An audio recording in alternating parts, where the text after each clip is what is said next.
गुफा के निवास में कुछ चीजें चमक रही थी। बैंगनी तांबे का 8 त्रिग्राम दर्पण वास्तव में एक साधक द्वारा परिष्कृत हथियार था जिसने निर्वाण क्षेत्र को पार कर लिया था। इसे ये फैन ने 1 साल के लिए गुप्त कक्ष में छोड़ दिया था। अब ये बैंगनी धुंध से घिरा हुआ था और फिर से रोशनी से चमक रहा था। जहां तक जेड बोतल की बात है, वह सफेद और गर्म थी, जिस पर ताओवादी पैटर्न की घनी परत थी। इसने भी अपना जादू वापस पा लिया था, लेकिन यह नहीं पता था कि यह एक पहाड़ को थाम सकती है या नहीं। इस समय अंदर डाली गई पवित्र वृक्ष की शाखा दिव्य झरने में भीग रही थी। यह अभी भी जीवन शक्ति से भरी हुई थी और मुरझाई नहीं थी। जहां तक त्यानिल वो छाते की बात है, हालांकि इसे त्यानिक्सुआन संत ने छेद दिया था, लेकिन ये गंभीर नहीं था। धुंध धुंधली थी और यह असाधारण थी। निर्वाण क्षेत्र से परे इन लोगों के हथियार बहुत शक्तिशाली होने चाहिए। ये फैन ने बार बार इसे परिष्कृत किया और दूसरों को इसे महसूस करने से रोकने के लिए इसके सभी निशान मिटा दिए। फिर उसने अपने कुछ हथियार करवाहट के सागर में डाल दिए। इस समय कुछ आश्चर्यजनक हुआ। चाहे वह बैंगनी तांबे का 8 त्रिग्राम दर्पण हो, सफेद जेड बोतल हो या त्यानल वो छाता हो, उनमें से कोई भी करवाहट के सागर में डूब नहीं सकता था। जीवन के झरने में भीगना तो दूर की बात है, वे केवल करवाहट के सागर के ऊपर दिव्य पुल के नीचे लटक सकते थे। आपने ग्रीन कॉपर ब्लॉक के लिए सबसे अच्छी जगह पर कब्जा कर लिया, लेकिन आपने मुझे इसका इस्तेमाल नहीं करने दिया। आपने दूसरे हथियारों को भी इससे दूर रहने के लिए मजबूर किया। ये फैन बिल्कुल अवाक रह गया। उसे तुरंत कारण समझ आ गया। ग्रीन कॉपर ब्लॉक समुद्र के तल पर झरने में डूबा हुआ था, सबसे अच्छी जगह पर एकाधिकार कर रहा था और गोल्डन बुक को किनारे पर निचोड़ रहा था। यहाँ तक कि इसने बैंगनी तांबे के 8 त्रिग्राम दर्पण, जेड बोतल और त्यानल छाते को भी करवाहट के सागर से बाहर निकाल दिया और उन्हें इसे छूने भी नहीं दिया। ये सिर्फ सुनहरा कागज है जिस पर दाव शास्त्र लिखा हुआ है, लेकिन यह वास्तव में बैंगनी तांबे के 8 त्रिग्राम दर्पण और जेड बोतल से ज्यादा शक्तिशाली है। मुझे नहीं पता कि मुझे ये कहना चाहिए कि यह असाधारण है या ये कि तीनों हथियार बहुत बेकार हैं। निर्वाण क्षेत्र को पार कर चुके एक साधक द्वारा परिष्कृत किए गए हथियार स्वाभाविक रूप से असाधारण थे, जो अप्रत्यक्ष रूप से स्वर्ण पुस्तक के जादू को दर्शाते थे। ये जगह सुदूर पुरातनता के निषिद्ध क्षेत्र से 400 मील दूर थी। ये पहाड़ों से घिरा हुआ था और कभी कभी यहाँ अजीबोगरीब पक्षी और जानवर भी दिखाई देते थे। यह एक आदिम क्षेत्र था। ये फैन उड़ नहीं पाया। वह क्रेजी ओले के पैरों की कसरत करते हुए पहाड़ से बाहर निकल आया। उसे उस जादू से बहुत ईर्ष्या हो रही थी जो जमीन को इंचों में छोटा कर सकता था। यह उड़ने से भी तेज था। दुर्भाग्यवश उसका क्षेत्र इतना ऊंचा नहीं था, इसलिए वह दाव पैटर्न को समझ नहीं सका जिन्हें उसने याद कर लिया था, इसलिए वह गुप्त तकनीकों का उपयोग नहीं कर सका। 2 दिन बाद ये फैन एक छोटे से शहर में दिखाई दिया। वह आखिरकार लोगों के साथ एक जगह पर पहुंच गया था। 1 साल से अधिक समय बीत चुका है। जियान परिवार, जी परिवार और याओ गुआन पवित्र भूमि को बहुत पहले ही पीछे हट जाना चाहिए था। वह वास्तव में किसी को समझना चाहता था। इस 1 वर्ष में ये फैन की सबसे बड़ी उपलब्धि यह नहीं थी कि उसकी साधना दिव्य सेतु क्षेत्र तक पहुंच गई थी, बल्कि यह थी कि उसकी चेतना अत्यंत भयानक स्तर तक विकसित हो गई थी। यह अतुलनीय रूप से सघन थी और उसकी भौहों के बीच की वो छोटी सुनहरी झील दिव्य प्रकाश को बाहर निकाल सकती थी। ये स्वर्गीय तलवार की तरह तेज हो सकती थी या हल्की हवा की तरह कोमल, जिससे वह अपने आसपास की हर चीज को एक पल में महसूस कर सकता था। उस रेस्तरां में एक साधक है। शहर में प्रवेश करने के कुछ समय बाद ये फैन की आध्यात्मिक चेतना ने एक साधक की आभा को पकड़ लिया। दुर्भाग्य से उसे उस रेस्तरां में जियान परिवार, जी परिवार और याओ गुआन पवित्र भूमि के बारे में कोई खबर नहीं मिली। इसके बजाय उसने एक और महत्वपूर्ण खबर सुनी। अंत में फिर भगवान की कब्र फिर भी डूब गई। खंडहरों में आक्रोश आसमान तक बढ़ गया। लाशों के पहाड़ और खून की नदियां थीं। अंत में इसे अभी भी जीता नहीं जा सका। पूर्वी बंजर भूमि का खजाना, प्राचीन बंजर भूमि टॉवर, हमेशा के लिए गायब हो गया। ये हमेशा के लिए गायब नहीं हो सकता। प्राचीन बंजर भूमि टॉवर दुनिया के साथ सह अस्तित्व में है। जल्द या बाद में ये फिर से प्रकट होगा। ये सच है। यह अमर प्राणियों को भी मौत के घाट उतार सकता है। स्वाभाविक रूप से इसका क्षय नहीं होगा। शायद अगले कुछ हजार वर्षों या दसियों हजार वर्षों में यह इस दुनिया में फिर से प्रकट होगा और एक भाग्यशाली व्यक्ति को चुनेगा। मुझे नहीं लगता कि इसमें इतना समय लगेगा। प्राचीन बंजर भूमि टॉवर 10,000 साल पहले ही गायब हो चुका है। मुझे लगता है कि इसे फिर से प्रकट होना चाहिए। शायद निकट भविष्य में ये पूर्वी बंजर भूमि से बाहर निकल जाएगा। ये फैन हैरान रह गया। फिर भगवान की कब्र में अशांति 3 साल तक चली। अब जाकर यह सचमुच शांत हुई। पूर्वी बंजर भूमि के सभी संप्रदायों ने कार्रवाई की। यहाँ तक कि सेंट्रल प्लेन्स ने भी कुछ रहस्यमयी बड़े शॉट भेजे, लेकिन वे फिर भी इसे रोकने में विफल रहे। निर्णायक क्षण में ये पृथ्वी की नसों में भाग गया, जैसे कोई ड्रैगन समुद्र में वापस लौट रहा हो। पूर्वी बंजर भूमि से पूरी तरह से गायब हो गया। अगले आधे महीने में ये फैन शहरों और कस्बों में घूमता रहा, कई जगहों पर लोगों के साथ दिखाई दिया। हालांकि उसने खुद को कम प्रोफाइल में रखा। आखिरकार उसे धीरे धीरे पता चल गया कि वह क्या जानना चाहता था। 1 साल पहले जियान कबीले, जी कबीले और याओ गुआन पवित्र भूमि ने प्राचीन बंजर भूमि निषिद्ध भूमि में घुसपैठ की। अंत में वे सभी नष्ट हो गए। उनमें से एक भी जीवित नहीं बचा। इसने बहुत बड़ा हंगामा मचाया, जिससे सभी संप्रदाय हैरान रह गए। अब कोई भी जीवन की निषिद्ध भूमि में घुसपैठ करने की हिम्मत नहीं करता। लियू यी, झांग जीलिंग, लिंचिया, झोही, ली जियाउन और अन्य लोग वास्तव में गायब हो गए। ये खबर अच्छी नहीं थी। ये फैन ने भौहें सिकुड़ी। अगर मैं उनकी जगह होता तो मैं भी अपने संप्रदाय में वापस नहीं लौटता। अन्यथा पवित्र भूमि और प्राचीन बंजर भूमि के कुलीन कुलों द्वारा मुझसे अवश्य पूछताछ की जाती।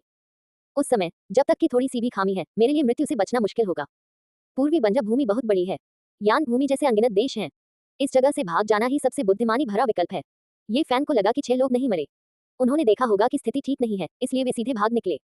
संभवतः हम भविष्य में पुनः मिलेंगे। ये फैन को भी लगा कि आन भूमि में रहने की कोई जरूरत नहीं है। यहाँ कोई शक्तिशाली संप्रदाय या प्राचीन कुलीन कबीले नहीं थे। केवल 6 धन्य स्वर्ग थे जो बड़े संप्रदायों की नजर में महत्वहीन थे। इस जगह में अवसरों की कमी थी। उसे पुनर्जन्म के सागर से परे अन्य गुप्त क्षेत्रों का पता लगाने की जरूरत थी। उसे यह जगह छोड़नी पड़ी। मुझे अन्य गुप्त लोगों की साधना विधियां प्राप्त करने के लिए पवित्र भूमि या प्राचीन बंजर भूमि के कुलीन कबीले में शामिल होना चाहिए। गोल्डन बुक में केवल पुनर्जन्म गुप्त लोक के सागर की साधना विधियों को दर्ज किया गया है। ये पर्याप्त नहीं है। ये फान ने कभी नहीं सोचा था कि वह पूरा दाव शास्त्र इकट्ठा कर सकता है। ये बहुत अवास्तविक था। इसे हजारों साल पहले किसी ने तोड़ दिया था। अब कोई भी निश्चित रूप से नहीं कह सकता था कि गोल्डन बुक के पन्ने कहाँ हैं।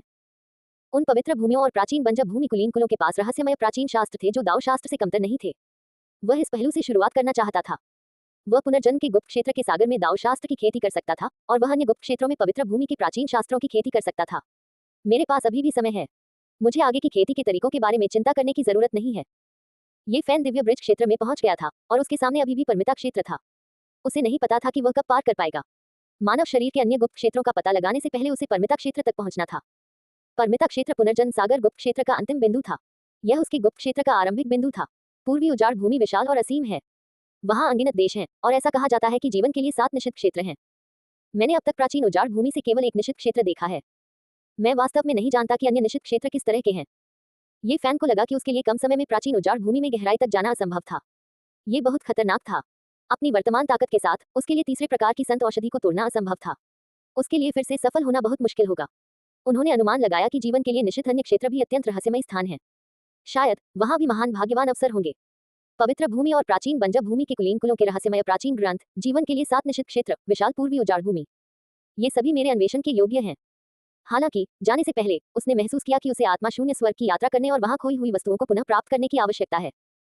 उस समय क्योंकि वह पर्याप्त रूप से मजबूत नहीं था, वह अपनी जान बचाने के लिए भाग गया और वस्तुओं को वापस पाने की परवाह नहीं की। अब जब वह दिव्यपुर क्षेत्र में पहुंच गया था तो वह स्वाभाविक रूप से आश्वस्त था। पिछले 3 सालों में आत्मा शून्य स्वर्ग में शांति नहीं रह सकी। खंडहरों में दानव सम्राट की कब्र ने पूर्वी उजाड़ भूमि से अनगिनत संप्रदायों को आकर्षित किया। रक्त ने राक्षसी भूमि को लाल रंग दिया, ठंडे तालाब में लाशें ढेर हो गईं और आक्रोश आसमान तक पहुंच गया। जब सब कुछ खत्म हो गया तो एक अद्वितीय व्यक्ति ने एक रहस्यमय और अथाह महान दिव्य तकनीक का प्रदर्शन किया और अंततः खंडहरों को शुद्ध किया। अन्यथा आत्मा शून्य स्वर्ग केवल अपने संप्रदायों को स्थानांतरित कर सकता था। जब वह आत्मा शून्य स्वर्ग के पहाड़ी द्वार पर पहुंचा तो ये फैन थोड़ा भावुक हो गया। उस समय उसे एक बेकार शरीर माना जाता था और कोई भी उसे अंदर लेने को तैयार नहीं था। वह यहाँ पूरी तरह से पैंगबो की वजह से आ सका। पैंगबो, जब तक मुझ में पर्याप्त ताकत है तब तक रुको, मैं तुम्हें अवश्य बचाऊंगा। आत्मा शून्य स्वर्ग में बादल और धुंध हल्के से दिखाई दे रहे थे। पहाड़ के द्वार के सामने प्राचीन पेड़ ऊंचे और मजबूत थे, अजीब चट्टानें खड़ी थी और झरने बह रहे थे। यह एक परिलोक का आकर्षण था। आप कौन हैं? आप मेरे आत्मा शून्य स्वर्ग में क्यों आए हैं? पर्वत द्वार की रखवाली कर रहा शिष्य आगे आया और पूछा। वरिष्ठ भाई, मैं यहाँ एल्डर वू किंगफेंग को अपना सम्मान देने आया हूँ। इस समय ये फैन लगभग 14 साल का लग रहा था। उसकी मुस्कान खिली हुई थी और वह आसानी से लोगों पर अच्छा प्रभाव डाल सकता था। पहाड़ के फाटक पर पहरा दे रहे शिष्य ने उसके लिए काम कठिन नहीं बनाया और कहा, मेरे साथ अंदर आओ।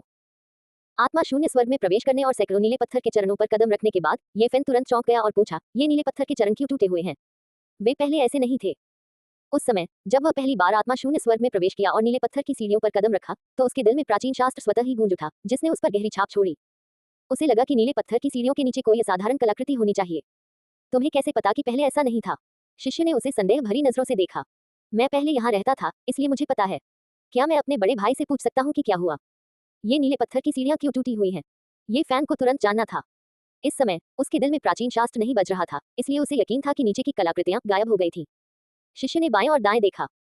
ये देखकर कि कोई भी वहां से नहीं गुजरा, उसने धीमी आवाज में कहा, जिस बारे में बात करना डरावना है वह वास्तव में भूमिगत एक नस है जो शैतान सम्राट की इन कब्र से जुड़ी हुई है। अंत में ये यहाँ से बचकर पूर्वी बंजर भूमि में डूब गई। ये फैन आश्चर्यचकित था। उसने कभी ऐसे परिणाम की उम्मीद नहीं की थी।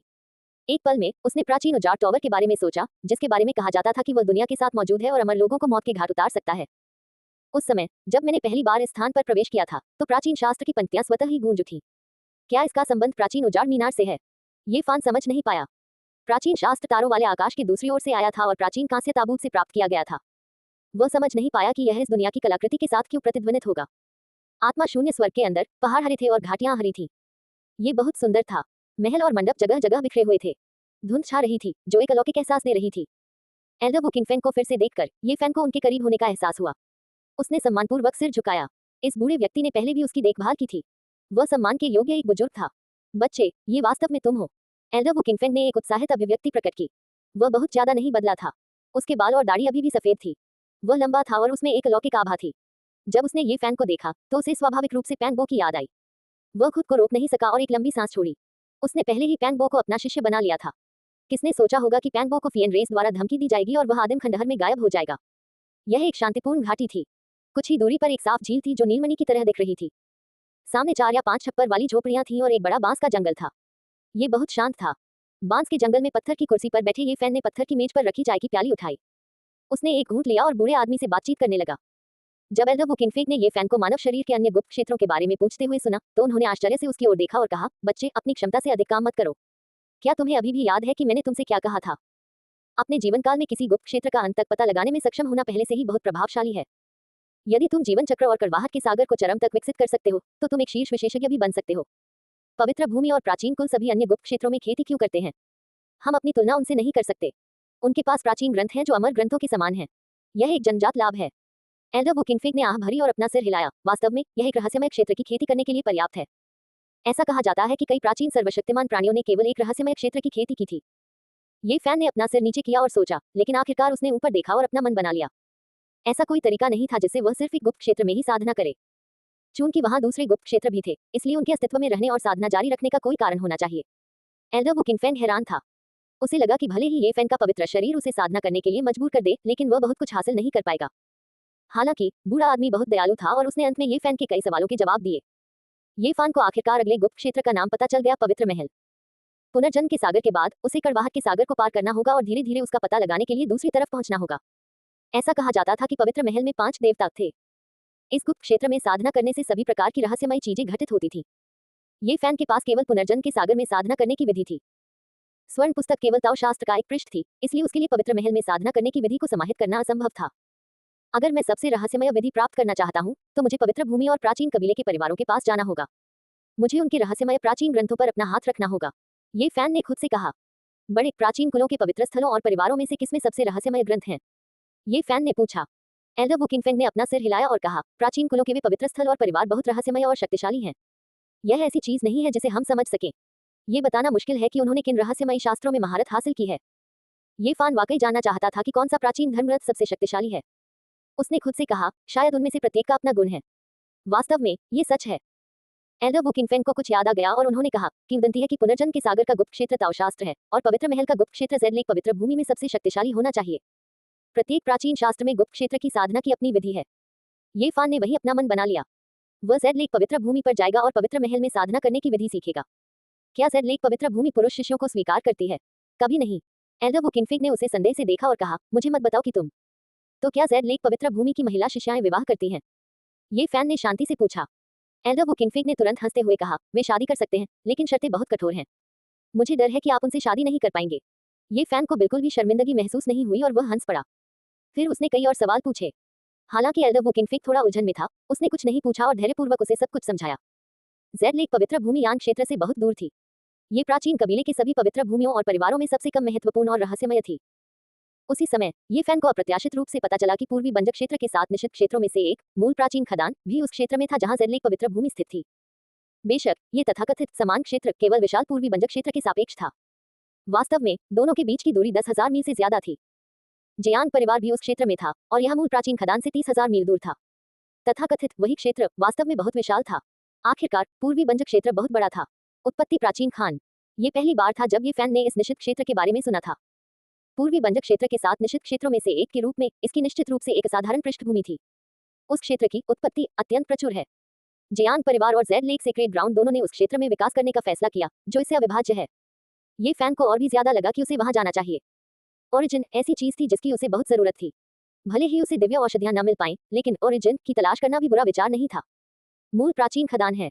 उसने घबराहट में पूछा। ओरिजिन नाम से ही यह सिद्ध हो जाता है कि यह कितना प्राचीन है। यह अनुमान लगाना असंभव है कि यह कितने समय से अस्तित्व में है।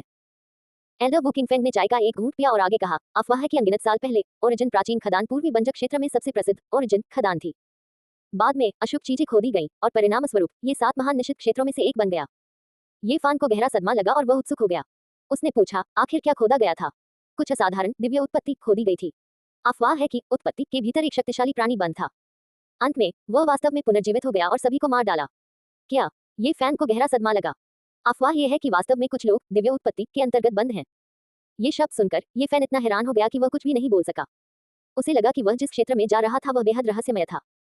जेड लेक पवित्र भूमि, जयांग परिवार, मूल प्राचीन खदान, इन सभी स्थानों का उसके लिए असाधारण महत्व था।